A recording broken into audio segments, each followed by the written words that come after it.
জ্বর থেকে সেরে ওঠার পরে খাসির মাংস খাওয়ার লোভ হয়েছিল। কর্তাকে বলেছিলাম একটু খাসির মাংস এনে দেবে, খুব খেতে ইচ্ছা করছে।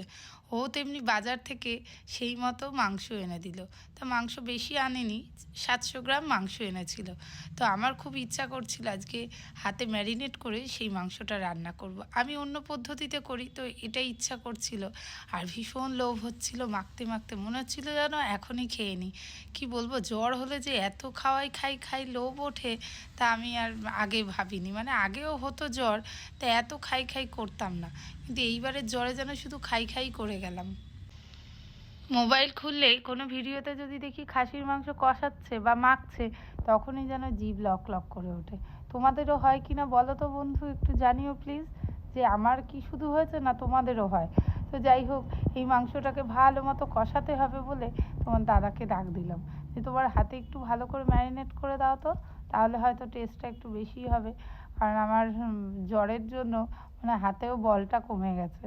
তো যাই হোক, এই কারণেই তোমার দাদাকে বললাম যে মেখে দিতে, কারণ ও একটু ভালো করেই বেশ ম্যারিনেটটা করে, একদম মানে কোনো কিছু বাদ দেয় না। দেখো কি সুন্দর করে ম্যারিনেট করে রেখেছে, অসাধারণ না বলো? তো যাই হোক, আমি কিন্তু কড়াইতে ওই আস্ত পেঁয়াজগুলো দিয়ে দিলাম, আর দেওয়ার পরে ওই মাংসটা ভালো মতো কষিয়ে নেবো। এইটুকু তেলেই কিন্তু মাংসটা আমি কষিয়ে নেবো, কারণ এতটা চর্বি এনেছে ওর মধ্যে যে তেল তো পরে ছাড়বেই, সেই কারণে কিন্তু মাংসর তেল অনেক কম দিয়েছি। মাংসর সাথে একটু পোলাওও করবো, কারণ মাংসর সাথে একটু পোলাওও খেতে ইচ্ছে করছিল। আর অরণ্য রয়েছে, আর একটু ভালো মন্দ হলে না অরণ্যকে ডাক দিই, মানে অনেক সময় পাত্তা পাই না, তবু অরণ্যকে ডেকে নিয়ে চলে আসি। আজকে কি করে যে এত লোভ এসে গেল তা ভগবানই জানে, মানে দিন দিন লোভ বেড়ে যাচ্ছে। হ্যাঁ,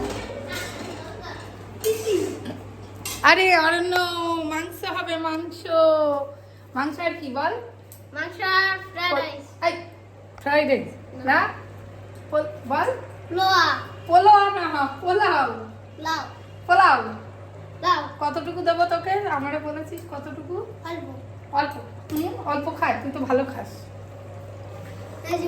তোমারে বলছি যে শরীর খারাপ থেকে উঠেছো, আজকে একটু স্নান করো, সকাল সকাল যাও, আমি মাংসটা রান্না করছি। সব হয়ে গেল, আর এখন উনি বালিশ কোলে নিয়ে আসছেন মাংস রান্না করতে।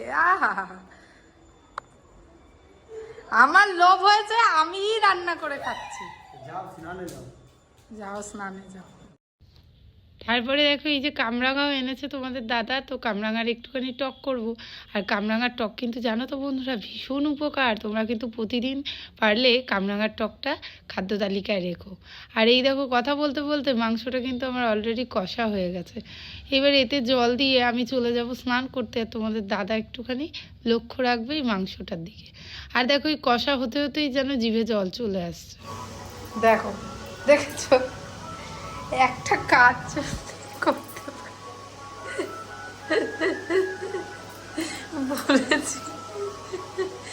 বলেছি হাফ কৌটো চাল আনো তোমার জন্য,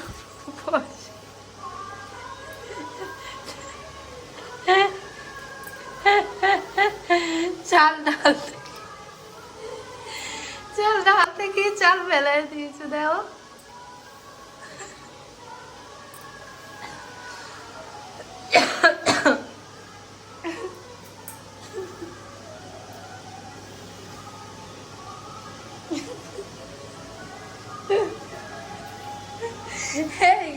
তুমি অফিসে আমারে যখন ভিডিও কল করো, খুন্তি তো কড়াইতে ভালোই নাড়া, কি করে রান্না করো?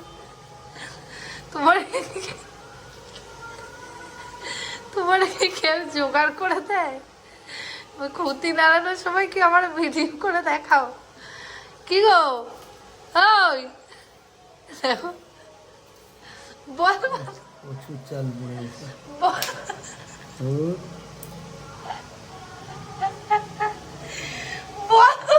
কি বলবো?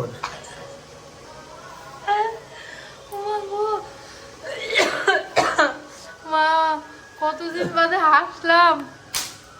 ভালো, টমেটো সিদ্ধ হোক, খেয়ে দেখো ঠিকঠাক হয়েছে কিনা। টমেটো আজকে ঘষে দিইনি, কারণ টক দই দিয়ে মেখেছি বলে তাই। এবার প্রেসারে দিতে হলে জল দিয়ে বসিয়ে দাও।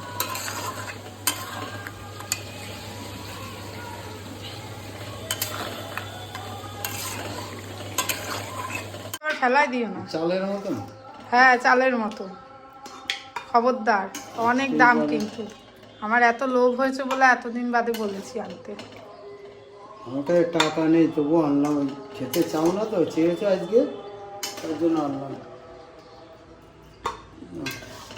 আমি কড়াই ধরে ঢালি, দাঁড়াও, এটা তুমি পারবা না, রাখো। পড়ে যাবে। এই কাঠের উনুনে হলে আচ্ছা। হ্যাঁ, ছাদে করতে হয়, ছাদে একটা ছোট্ট ঘর হলে। আমার তো ইচ্ছা ছাদে একটা কাঠের উনুন। কাঠ কোথায় পাবো? কাঠ পাওয়া যাচ্ছে, দেখো না কত কাঠ। ওই বাড়ি কাঠের দিয়ে, গ্যাসের দিয়ে কাঠের দাম বেশি কিনতে গেলে। থেকে নিয়ে আসবো। ঠিক আছে, আমার ইচ্ছা একটু উনুন টুনুন করলে না পিঠাটা খেতে পারি একটু। না, আবার এতে দিবা তো? হ্যাঁ, আবার এতে কড়াইতে দিবা? হ্যাঁ, এর মধ্যে একটু জল দিয়ে দাও। কড়াইতে একটু জল দাও, গরম জল।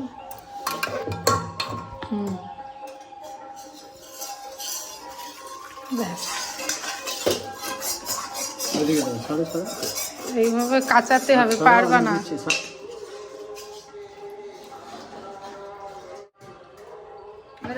এটা কি দিচ্ছ? ঘি, ও, 1 গামলা ঘি। পরিমাণটা কি? 6 কিলো ঘি এটা। ঘি বানিয়েছি 1 গামলা, এই যে দেখো। না, এবার ঘিটা, কেমন হয়েছে বলো? ঘিটা মাথায় দাও। বয়স হয়ে যাক তোমার, বুড়ি মাথায় বলে। দেবো? হ্যাঁ মাথায় দেবো? হ্যাঁ, দাও তো দেখি দেবো কিরকম। কিন্তু। আচ্ছা, দেখবো। সত্যি সত্যি।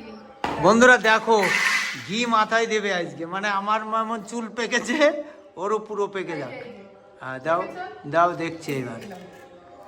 দিলাম। ঠিক আছে, আমি ভালো করে ধরে রেখেছি। আজ দেখবো ঘি দিলে নাকি চুল পাকে, দেখবো। দেখো, ঘি দিলে নাকি চুল পাকে। দেখি, ঘি দিয়েছি আজকে, দেখি চুল পাকে না। তোমরা সবাই দেখবা, আমি ভালো করে তুলছি কিন্তু। ঘি বানাবো, দেখি কিরকম পাকে। যদি চুলটা পাকে তাহলে বুঝবো ঘিতে চুল পাকে, তা নাহলে এতদিনকার কথাগুলো সব মনে করবো ভুল। 1 সপ্তাহ বাদে আবার এইটা চুলটা দেখাবা কিন্তু, দেখি। না, সত্যি বলো, সত্যি বলে দাও। না, সত্যি নাই, ঘিতে চুল পাকে নাকি আমি আগে না, দেখবো। সত্যি বলে দাও। ইয়ে বাবা, সত্যি ঘি দিচ্ছে। এস, আহ, ঘি তাহলে মুড়ি দিয়ে খেয়ে নিও। হেভি গন্ধ। কি সুন্দর গন্ধ। মুড়ি দিয়েও খাওয়া যায় এটা, না খাওয়ার কিছু নেই। কেরালায় খায় তো। এবার বন্ধুরা বুঝতে পেরেছে।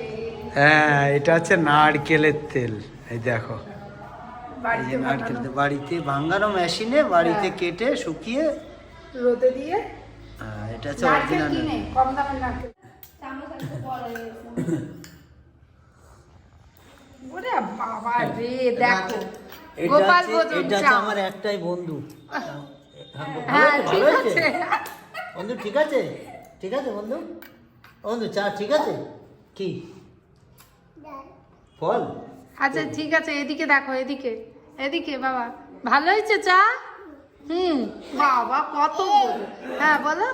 আচ্ছা, এটা না, এটা না, মা দেবে আরো। তুমি বসো, এটা খাও, আমি আরো দেবো। তুমি খাও, খেয়ে নাও। কি যে চায়ের ভক্ত রে ভগবান। কি আছে চায়ে? চিনি আর চা পাতা। হ্যাঁ, চা চা, আমি জানি তো। গরম? আচ্ছা, চা খাও। ভালো ভালো। ও আচ্ছা, ভালো। দুপুরের খাওয়া সারতে সারতেই কিন্তু বিকাল গড়িয়ে এসেছিলো। তো তারপরেই আমাদের বৌদি ঢুকে চা করলো, আর এই যে আমাদের গোপাল ঠাকুর এসেছে চা খেতে। অরণ্য তো খাবেই, অরণ্য আজকে বাড়িই যায়নি, ভাত টাত খেয়ে আজকে আবার চাও খাওয়া হয়ে গেল ওর বিকালবেলায়। তো আজকের ব্লগটা তোমাদের কেমন লাগলো তোমরা জানিও। আর ভালো লাগলে অবশ্যই আমার পরিবারের সঙ্গ থেকো।